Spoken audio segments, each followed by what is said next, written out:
Voilà, bonjour à tous et bienvenue dans cette nouvelle vidéo.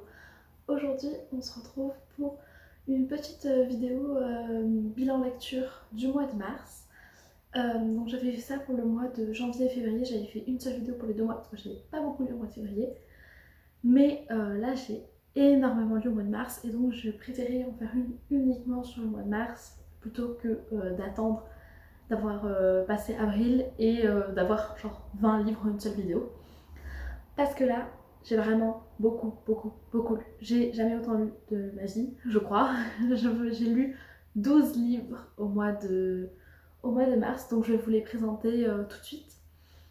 Donc, je tarde pas trop parce que je pense que sinon cette vidéo va durer 1000 ans. Donc j'ai pris une petite feuille avec ma petite liste parce que je pense que sinon je vais en oublier.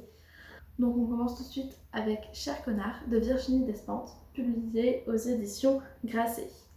Alors, c'est un livre que j'ai eu vraiment beaucoup de mal à lire. Pourtant, j'avais hyper envie de le lire. Vraiment, c'est un des livres que j'avais le plus envie de lire.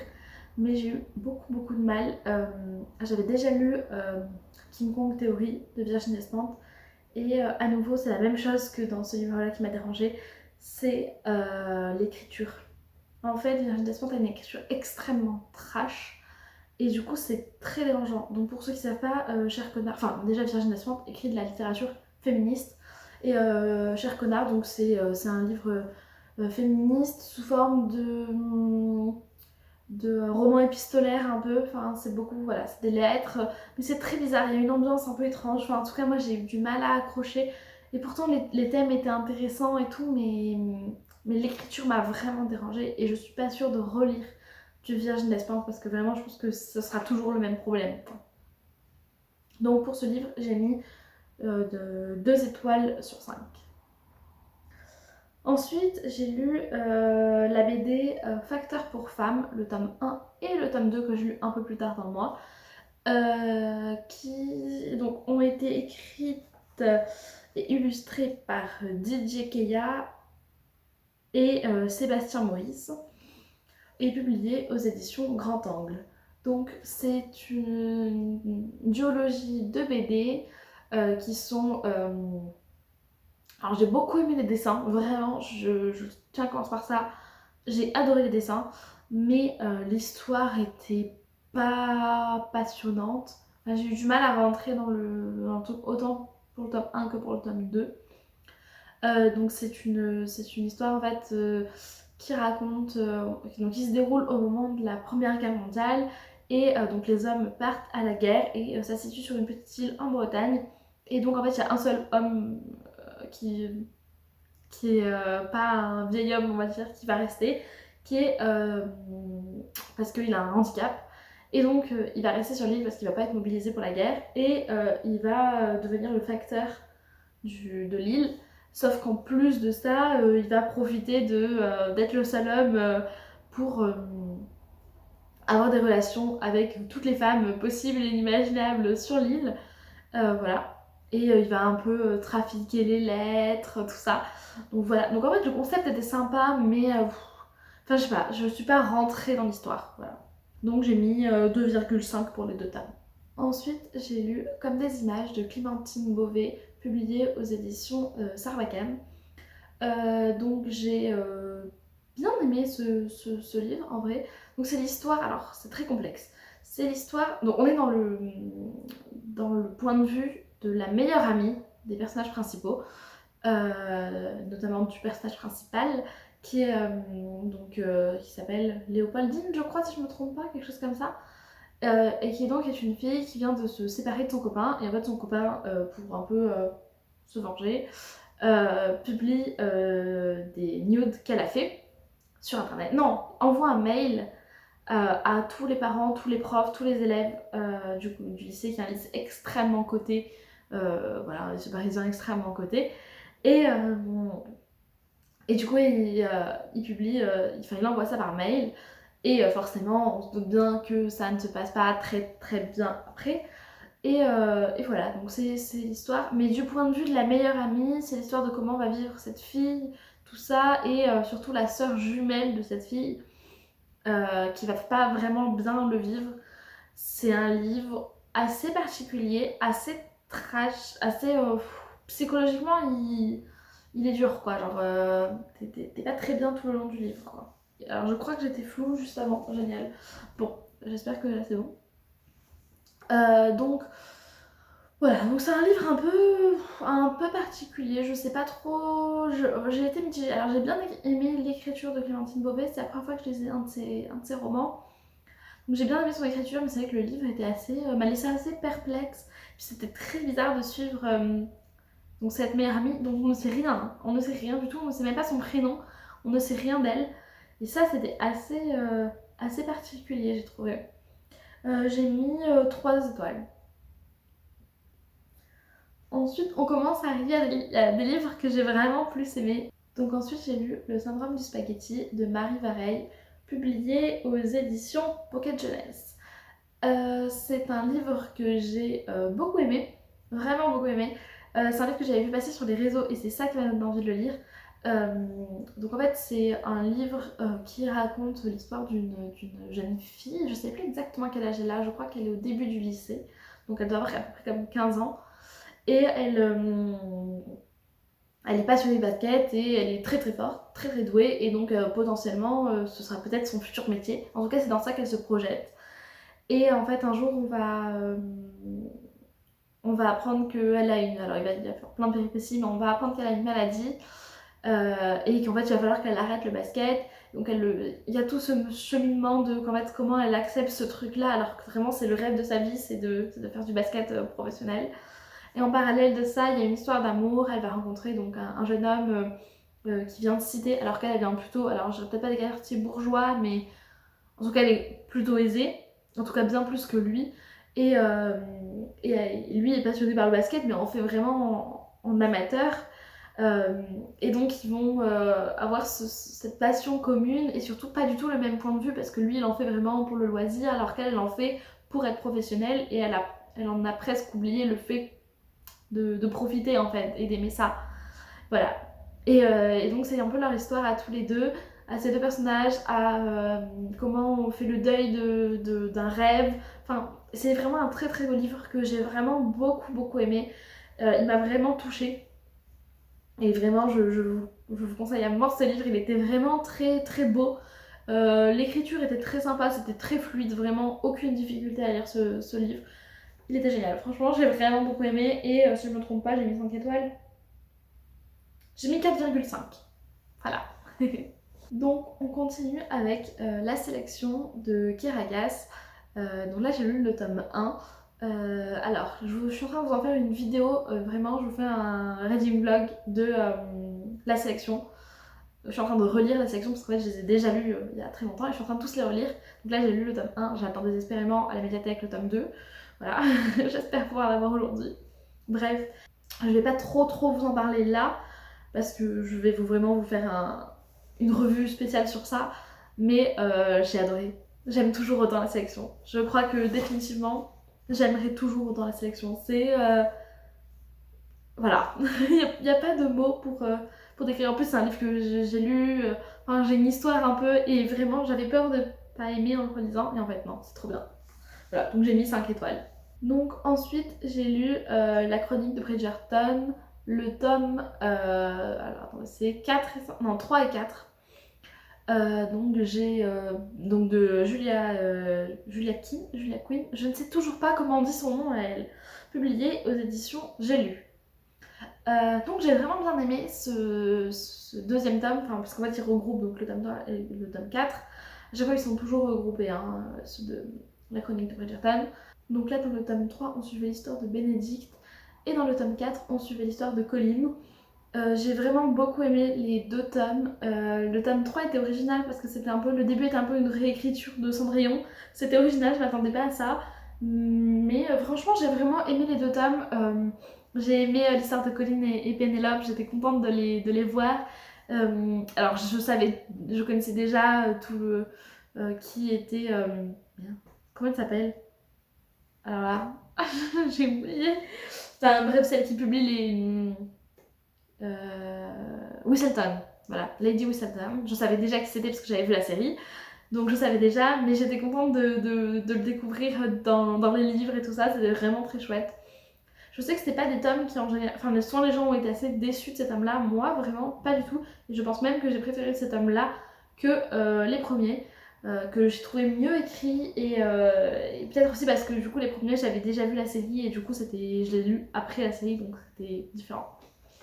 Et je crois que j'ai mis 4 étoiles. Exactement. Donc ensuite on continue avec The Deal de Elle Kennedy qui est donc le tome 1 de la série Off Campus et c'est publié aux éditions Hugo Roman. Donc j'ai beaucoup aimé ce livre. Alors je sais plus trop qui me l'avait conseillé, j'avoue, je sais plus trop, mais on me l'avait conseillé et on m'avait dit que c'était vraiment cool. Alors moi, ce truc qui m'a vraiment empêché au début de me lancer dans cette lecture, c'est moi la couverture que je déteste. Pourquoi un torse nu sur la couverture? Je ne comprends toujours pas.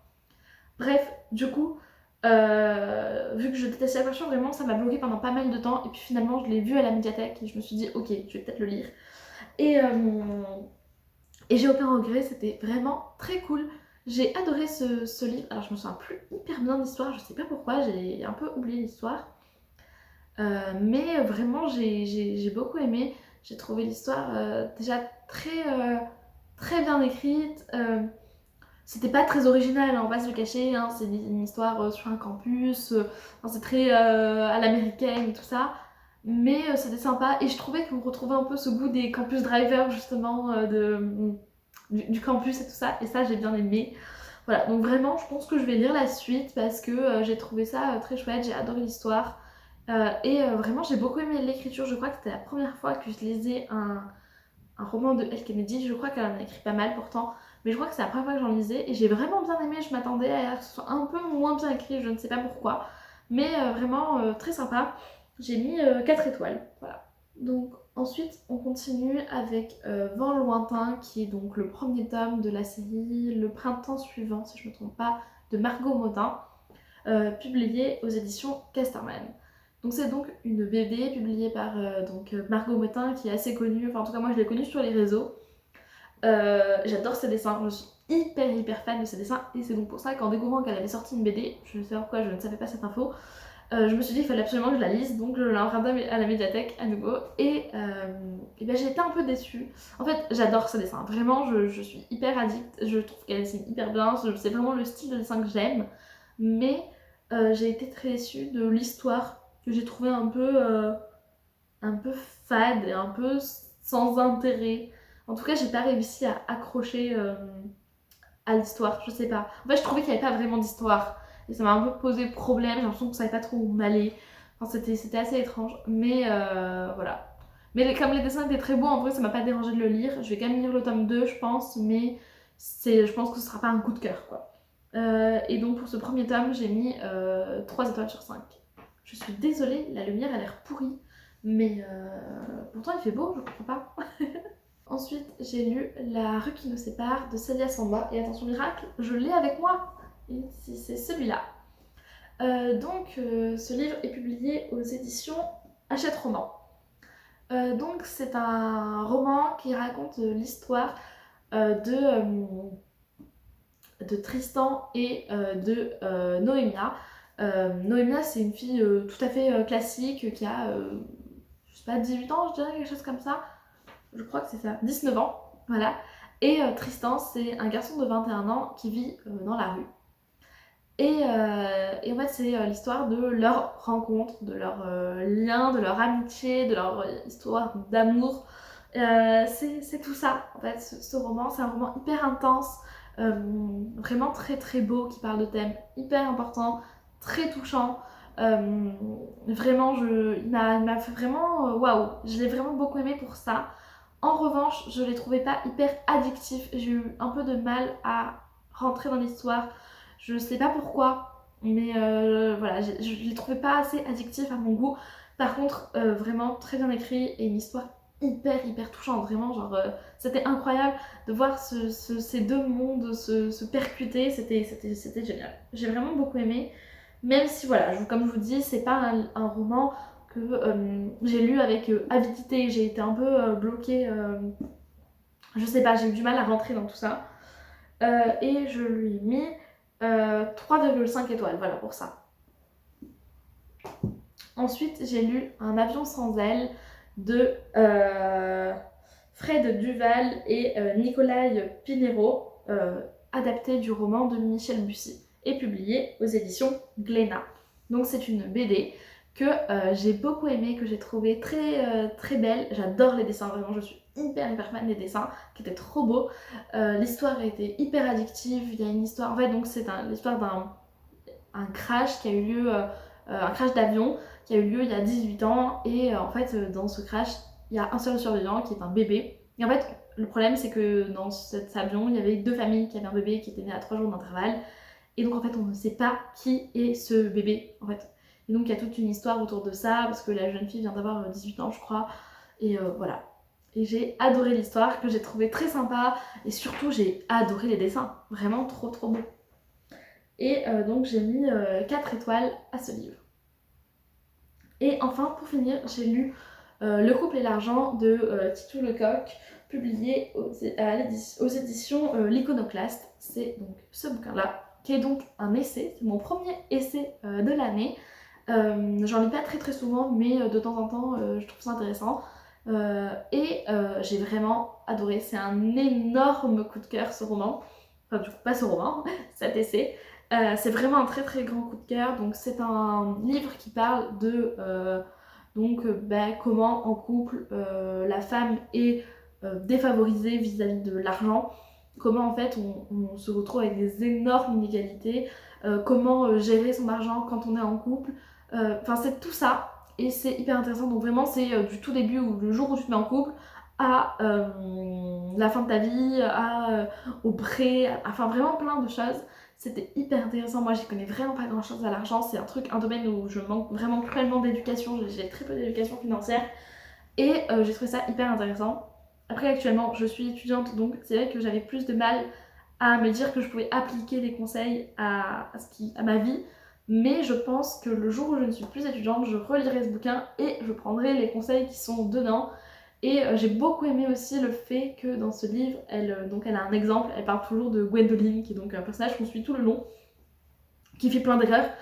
Et donc en fait, j'ai trouvé ça super chouette qu'on suive cette personne qui en fait a une vie tout à fait basique et qui n'existe pas vraiment, hein, qui est juste quelqu'un comme ça. J'ai trouvé ça très chouette. J'ai adoré l'écriture de Titou Lecoq, qui est hyper accessible, hyper intéressante. Vraiment énorme coup de cœur sur cet essai que je vous recommande très fort, mais vraiment très fort. Donc 5 étoiles. Voilà. Écoutez, j'espère que ce petit update, oh mais c'est dur à dire ça, que ce petit update lecture vous a plu.